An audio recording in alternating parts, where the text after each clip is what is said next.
मन मंदिरा गजर भक्तीचा.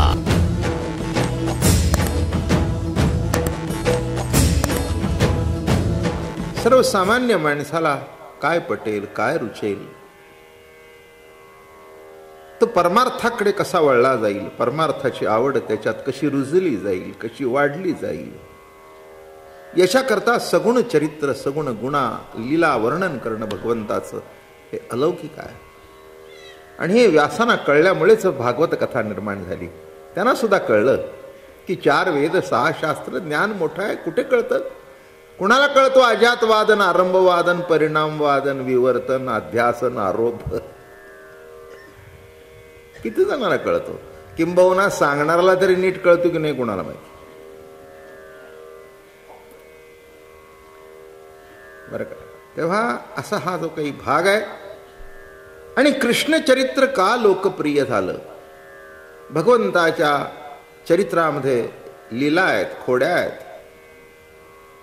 कर्तृत्व आहे, नेतृत्व आहे, भोक्तृत्व आहे. बर का? हो, श्रृंगार आहे, शांतरस आहे, वीररस आहे. आणि म्हणून तो रसरूप भगवान आहे. रसरूप भगवान आहे. आणि रसरूप भगवान असल्या कारणाने तो रास क्रीडा करू शकला. हे लक्षात येणं महत्वाचं आहे. राजा परीक्षितेला 7 दिवसात उद्धार व्हावा म्हणून सांगितलेला भाग आहे, नाही का? राजा परीक्षितीच्या राज्यामध्ये कली येऊ शकत नव्हता, त्याला प्रवेश नव्हता. परीक्षिती काही साधा होता का? जन्माला आल्याबरोबर परीक्षण करू लागला की ज्याला मी पोटात बघत होतो तो बाहेर कुठे दिसतो. हे कृष्ण परमात्म्याने त्याचं रक्षण केलं ना, का? उदरामध्ये कृष्ण परमात्म्याने रक्षण केल्या कारणाने जन्माला आल्याबरोबर तो असा बघू लागला, परीक्षण करू लागला. म्हणून त्याचं नाव परीक्षिती राजा पडलं. धर्मात्मा होता, मोठ्या कुळामध्ये त्याचा जन्म झाला होता असा हा राजा परीक्षिती. आणि बघण्यासारखं कौतुक आहे, विशेष आहे, अलौकिक आहे. कली तिथे कसा येऊ शकतो? मग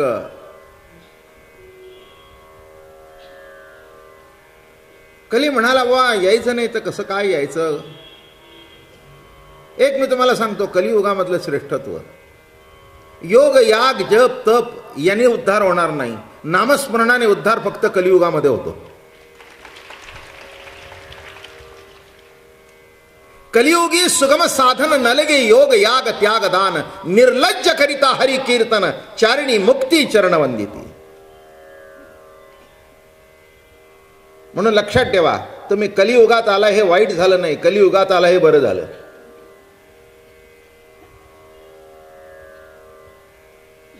बर का? हो,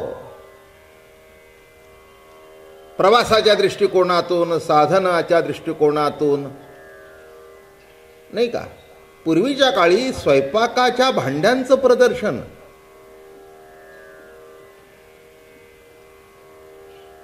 ही कल्पना सुद्धा म्हणजे तुमच्या कल्पनेच्या पलीकडचा विषय आहे. एखाद्या म्हाताऱ्या बाईला सांगितलं होतं, चल बाई मांडली स्वयंपाकाची भांड्या, का म्हणली काय त्याच्यात बघायचंय? एक तवा, एक झारा, एक कालवणा करता तवा, एक कढई, टोपाचा सेट, झालं मोठी परात, संपलं. बरं, वाटण्याकरता पाटा, कुटण्याकरता खलबत्ता, मिक्सर बिक्सर काही नाही. आज काय प्रदर्शन स्वयंपाकाचं, वस्तूचंच प्रदर्शन असतं. तितकी रुची आहे की नाही मला माहिती नाही. काय असेल सुद्धा, नावं कशाला ठेवू मी, नाही असं काही मी म्हणत. पण ते वाटण घाटण पुष्वी किती फार एक अलौकिक होतं. मग तिथेच अशा सुधारणा झाल्या, तसं कलियुगामध्ये ही सुधारणा व्हायला नको का? मोक्ष सुद्धा झटकन भेटायला पाहिजे. दिल्लीला जायचं असेल तर दिवस लागत होते, महिना लागत होता. आज 1.5 तासात टच,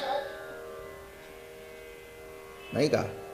मग 1.5 तासात माणूस दिल्लीहून येतो, 1 दिवसात परदेशात जाऊन परत येतो. मग कलियुगामध्ये भक्तीचं साधन सुद्धा तसंच पाहिजे. म्हणून तो कलियुगात तुम्ही जन्माला आला, हे काही वाईट नाही आहे, फार चांगली गोष्ट आहे. नाहीतर सगळी योग याग जप तप ध्यान धारणा करता करता मरून गेला असता. आलं का लक्षात? हो, त्या कर्मकांडामध्ये तुम्ही सापडला असता म्हणजे फार मोठा अवघड गेला असतं. इतकं काही सोपं नाही आहे. आमच्या गुरुजींना विचारा. आलं का लक्षात? कर्मकांड काही इतकं सोपं आहे का? फार अवघड आहे, फार अवघड आहे. म्हणून कर्मकांड करणारे गुरुजी सारखे नका बोटावर मोजणे इतके. बाकींना नकोच आहे ना, अवघडच ना. अहो जरा जर कुठे चुकलं तर पाप. मग हे नसतं पाप कोण डोक्यावर घेतो? त्यापेक्षा कलियुगी सुगम साधन नलगे योग याग त्याग दान निर्लज्ज करिता हरि कीर्तन आणि चारी मुक्ती चरण वंदिती.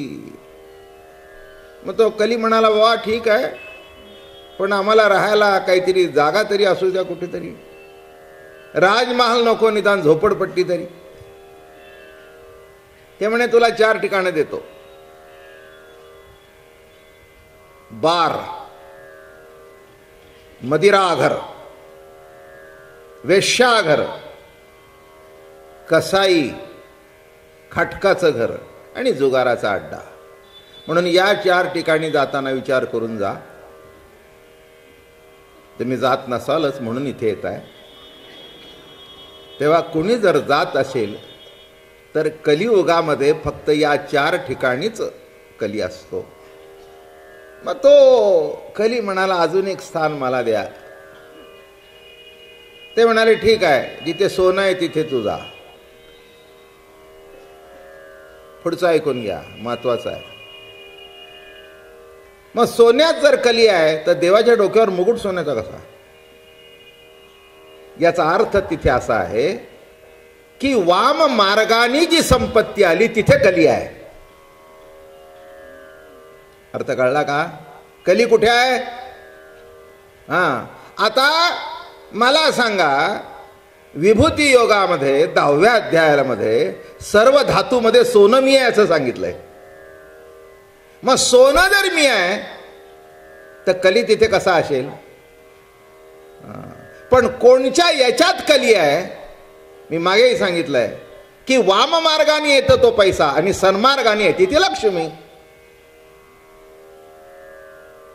माझं बोलणं कळलं का? हो, काय साधं सरळ गणित आहे. एखादी गोष्ट जर चुकीच्या मार्गाने आली, भ्रष्टाचाराच्या माध्यमातून आलं तर तो पैसा आहे, ते पाप आहे. पण एरवी लक्ष्मी पूजन आपल्याकडे आहेच आहे. म्हणून लक्षात ठेवा, जेव्हा त्यांनी सांगितलं की जिथे सोनं आहे तिथे कली आहे, त्याचा अर्थ असा आहे की जिथे वाम मार्गाने आलं तिथे ते आहे. नाहीतर सुवर्ण ही सुद्धा विभूती आहेच. आपल्या प्रत्येक बाईच्या गळ्यामध्ये मंगलसूत्राचा मणी हा सोन्याचा असतोच. आणि आपण बोलतो सुद्धा अगदी सोन्यासारखं बरं का. म्हणून अर्थ नीट लक्षात घ्या, म्हणजे त्याचा काहीतरी उलटसुलट अर्थ होणार नाही. म्हणून कलियुगामध्ये मग काय करावं? कलियुगी करावे हरीचे चिंतन.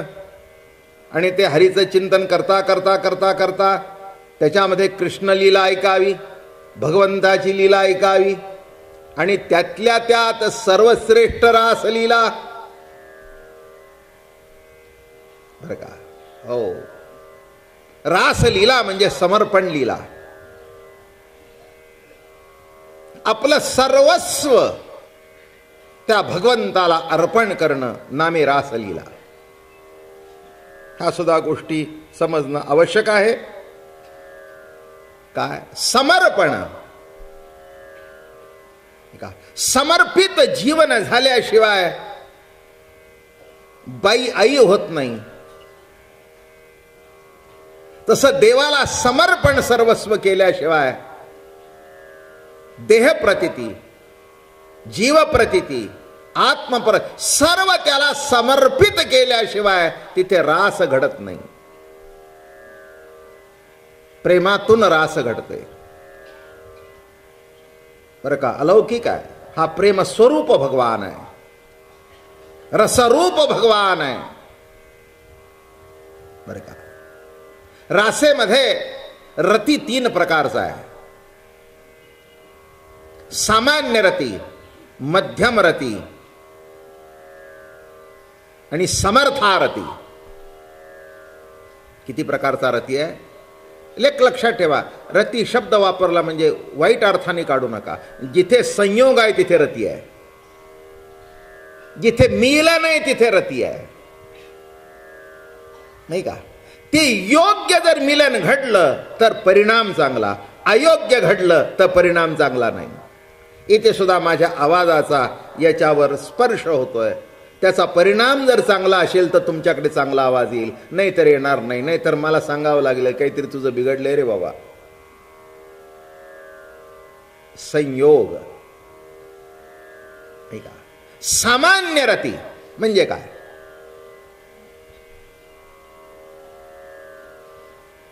त्याला सुख मिळो नाही तर न मिळो, मला मिळालं म्हणजे झालं.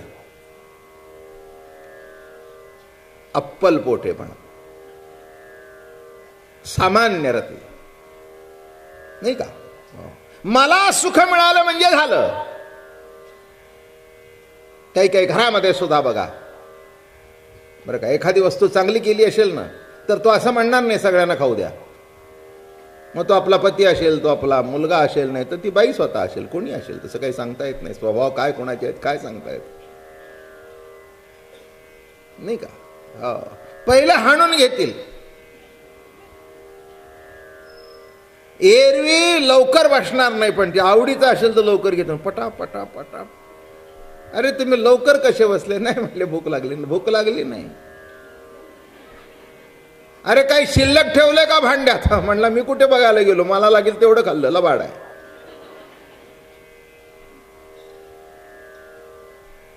नाही का. नवऱ्याचा सदरा फाटलेला का असे ना, पण मला आता मंगळागौरीला साडी पाहिजेच. तुमची पॅन्ट फाटली तरी हरकत, पण मला पाहिजे.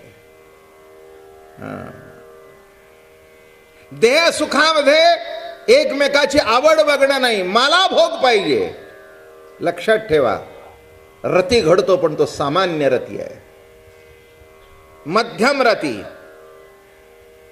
त्यालाही सुखासावं मलाही सुखासावं. मन मंदिरा गजर भक्तीचा.